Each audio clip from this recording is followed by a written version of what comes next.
explain two truths and a lie. Some of you will share three facts about yourself, true and one false. Okay? And the rest of us will think which one is a lie. Let's start with the So, okay, here are my three statements.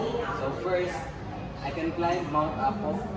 Second is, I can play ukulele. And third is, I never left Davao City.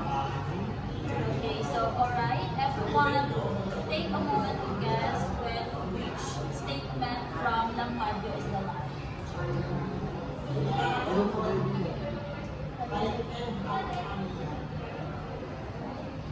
So, the main idea in that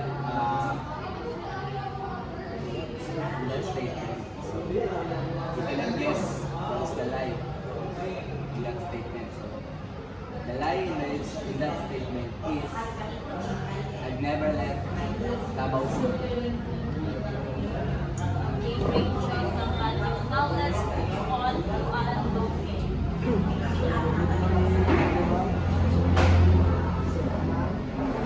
Here are my three statements. First, I hate snakes. Second, I could speak three languages. And three, I've never broken a glass.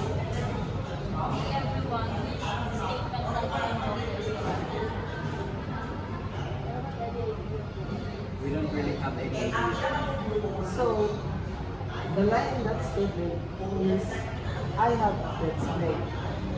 I'm actually terrified of snakes. You know, Thank you for participating. So now let's brainstorm ideas for our activities. Would you all be interested in? Okay, Lampadio, do you have any initial thoughts?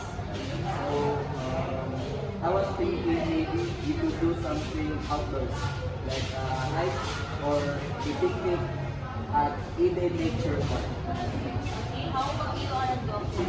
it sounds fun. I'll also be interested in something creative, like baking session or cooking class. What? I'm open to anything as long as it is something that everyone can participate in. I think it would be great to do something that gives back to the community, like volunteering to our local community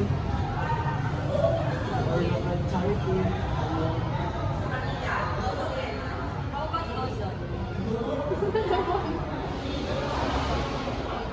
how about you, Lampadio? For me, how about something that involves problem solving, like an escape room or a scavenger hunt? How about you?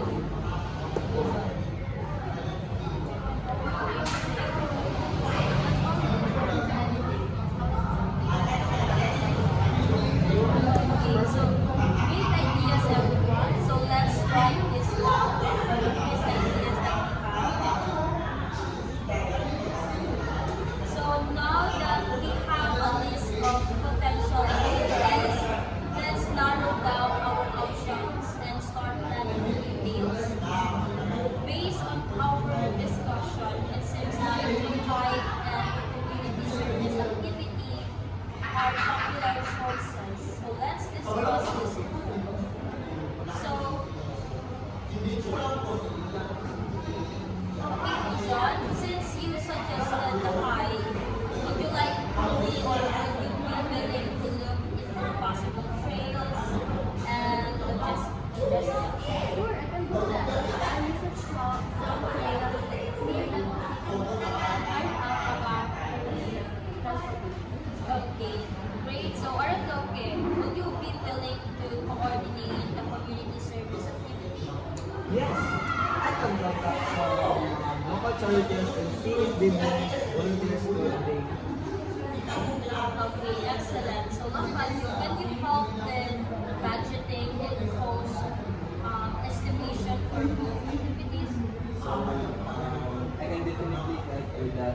I've made a spreadsheet to track expenses our budget. That's great. And okay, can you assist with communication and making sure everyone is getting the plans? Yes, I create a group chat and send out the plates and reminders so that everyone can see. That's great. So Luzon, can you help ensure that the activities are exclusive and accessible to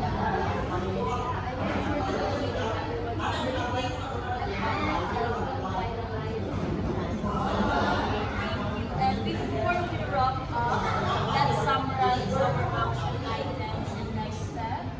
So, the Padro of Research, Hiking, Trails, and Logistics, Aratoke will coordinate the community service activity, and so the Padro will handle the budgeting and process division, and Aratoke will manage communication and updates, and Luzon will ensure inclusivity and accessibility. Okay? Okay, so thank you all for your active participation and valuable input. I'm confident that our team building activity will be a great success. Okay, so thank you so much. So the adjournment is okay. So the time adjournment is 11 a.m. Thank you so much. Thank you.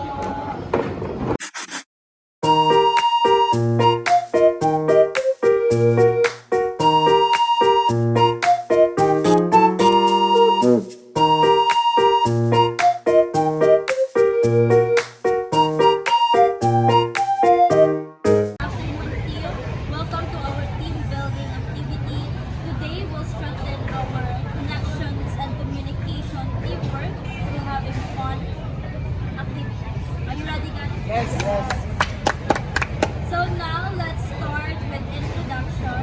Say your name and one fun fact about yourself. So I am Claire and I love to play volleyball.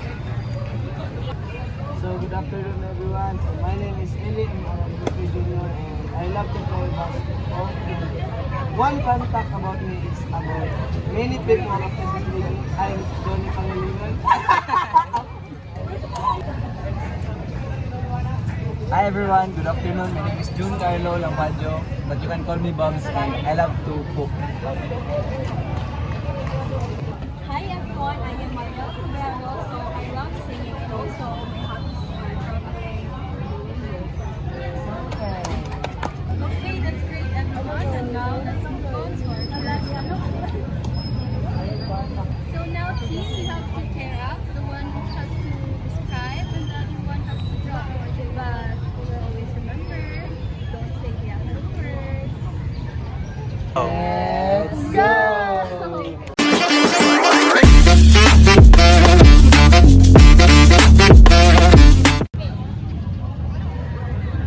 Oh, is it a headshot? No, it's a pineapple! See? Miscommunication. Miscommunication leads to funny result. That's why clarity always matters. Okay? So now let's proceed to our second game. It's called the tallest tower.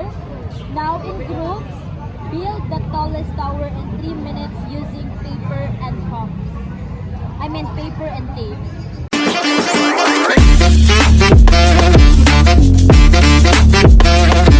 Wait, let's make strong base first. No, we should go tall quickly. What if we combine our ideas? That's great. Wow, that's great teamwork. When we listen and combine ideas, the result is stronger. Today shows us that effective communication is a part of teamwork. Let us apply that to our daily work. Give us a round of applause, please. Good job, everyone. Good job, team. So now, let's enjoy the rest of the day, team. And good job. And let's have fun. Thank you so much. Thank you, ma'am.